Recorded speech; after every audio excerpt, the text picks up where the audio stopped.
قیامت کی علامت، نبی اکرم صلی اللہ علیہ وسلم نے قیامت کی جو علامات بیان فرمائی ہیں برحق ہیں، اور وہ یہ ہیں کہ دجال، دابۃ الارض اور یاجوج ماجوج کا نکلنا، حضرت عیسیٰ علیہ السلام کا آسمان سے اترنا، اور سورج کا مغرب سے طلوع ہونا۔ مجتہد کبھی خطا کرتا ہے اور کبھی ثواب کو پہنچتا ہے، تو مجتہد اجتہاد کرنے والا یعنی غور و فکر کرنے والا کبھی کبھی خطا بھی کر جاتا ہے اور کبھی کبھی وہ سچائی تک پہنچ جاتا ہے، حقیقت تک پہنچ جاتا ہے، جس طرح کے سائنسدان ایجادات کرتے رہے، غور و فکر کرتے، کچھ ان کے تجربے ناکام ہوئے اور بہت سارے میں کامیاب ہو گئے۔ دابۃ الارض یہ ایک جانور ہے، دجال کا تو آپ سن کر آپ کو یاد ہے، دجال ایک شخص ہے جس کے ماتھے کے اوپر کاف الف فیر لکھا ہوگا، کافر لکھا ہوا ہوگا، یہ پوری دنیا پر حکومت کرے گا اور بڑا یہ خدائی کا دعویٰ کرنے والا شخص ہوگا،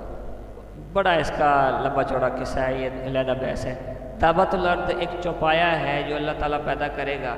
تو یہ جو ہے مسلمان اور کافر کو الگ کرے گا، پوری دنیا کا چکر لگائے گا اور سب کے ماتھے کے اوپر نشان لگائے گا، جو مسلمان ہوگا اس کے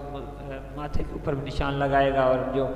کافر ہوگا اس کے اوپر کافر ہونے کا نشان لگا دے گا۔ اور یاجوج ماجوج کا نکلنا، حضرت عیسیٰ علیہ السلام کا آسمان سے اترنا۔ یاجوج ماجوج یہ ایک ایسی قوم تھی جسے حضرت ذوالقرنین نے قید کیا تھا، یہ ہیں انسان ہے، لیکن یہ فتنہ فساد اتنا پیدا کرتے ہیں کہ یہ جناب بہت زیادہ نقصان کرنے والے ہیں، مگر انسانوں کی طرح نہیں ہے، یہ جو چیز بھی کھاتے ہیں، لکڑ ازم پتھر ازم ہر چیز کھا پی جاتے ہیں،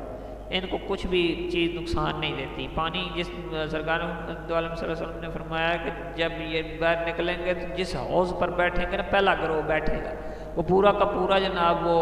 حوض پی جائے گا، تو پچھلا گروہ آئے گا تو اس کو پانی ملے گا ہی نہیں، اس طرح حساب ہوگا ان کا، اتنا مطلب شدید یہ قوم اس قسم کی قوم ہے۔ تو حضرت عیسیٰ علیہ السلام کا آسمان سے اترنا، عیسیٰ علیہ السلام آسمان سے اتریں گے، سورج جو ہے مغرب سے طلوع ہوگا، یہ قیامت کی نشانیوں میں سے ہے، مشرق کی بجائے مغرب سے طلوع ہوگا۔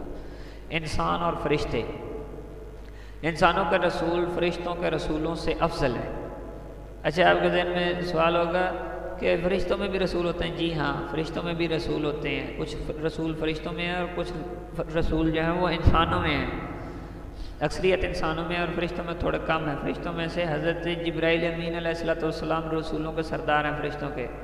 تو جبرائیل امین رسول ہیں۔ رسول کا معنی ہوتا ہے کہ اللہ کا پیغام پہنچانے والا، تو جبرائیل امین تو بدرجہ اولا رسول ہیں جو پیغام لے کر جاتے آتے تھے، تمام انبیاء کے پاس آتے رہے اللہ تعالیٰ کا پیغام لے کر۔ اس طرح اور بھی دیگر فرشتوں میں بھی بہت سے فرشتے ہیں جو کہ رسول ہیں، میں ہر ایک کا نام علیحدہ نہیں بتاؤں گا، آگے چلتے ہیں۔ تو فرشتوں کے رسول عام انسانوں سے افضل ہیں، یعنی کہ انسانوں کے جتنے بھی رسول ہیں، ہمارے جتنے بھی رسول ہیں وہ فرشتوں سے افضل ہیں، فرشتوں کے رسولوں سے بھی افضل ہیں، اور جو فرشتوں کے رسول ہیں وہ ہم انسانوں سے افضل ہیں، یعنی سیدنا جبرائیل امین علیہ السلام اگر رسول ہیں تو وہ ہم سے افضل ہیں، اور واقعی اس میں شک بھی کوئی نہیں۔ ہر نبی کے امتی اور پھر صحابی رسول اللہ تعالیٰ کے صحابی بھی ہیں، سبحان اللہ، یہ شان تو ان کو اس شان کے کیا کہنے، شان کریمی کے۔ عام انسانوں سے مراد اولیاء کرام ہیں جو انبیاء کرام کے متبعین ہیں، وہ عام فرشتوں سے افضل ہیں، ٹھیک ہے جی، رسولوں سے کم ہیں لیکن عام فرشتوں سے افضل ہیں۔ یہ باتیں ساری انہوں نے، یہ آگے کتاب کا نام انہوں نے حوالہ دے دیا ہے، اس کے اندر یہ تحریر ہے، اور نہ ہم جیسے گناہگار کسی حساب کتاب ہی میں نہیں ہیں، ٹھیک ہے جی، ورنہ وہ کہتے ہیں ہم جیسے تو